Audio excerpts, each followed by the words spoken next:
Adventures of the Teenie Weenies. Chapter 18. An Adventure with a Frog. Listen, we're cowboy, gasped China, stopping at the back porch of the shoe house, where the cook sat slicing a grape for lunch. I saw him a while ago talking to the Indian, answered the cook. They were sitting under a big mushroom on the other side of the house. Thank you. And China hurried around the corner of the house, puffing like a steam engine. Oh, there you are, he cried, as he spied the Indian and the cowboy lying in the shade of the mushroom.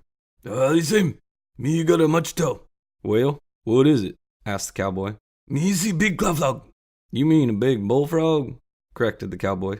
Yes, a bulltoad, bullfrog, cried excited China. Him sleep on log at pond. Him snore like everything's. You come and throw lasso over his head, and we catchy him. You round up the fellas, and I'll get my rope, cried the cowboy, smacking his lips over the thought of a delicious baked frog ham.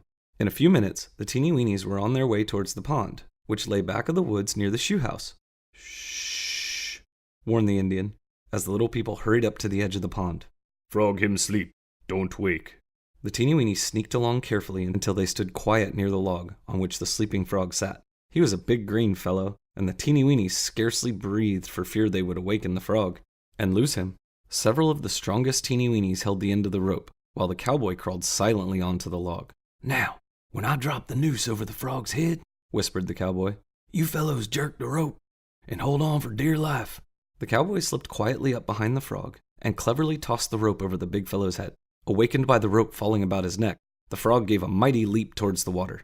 He was a powerful fellow, and went into the water with a great splash, pulling several of the Teenie Weenies with him.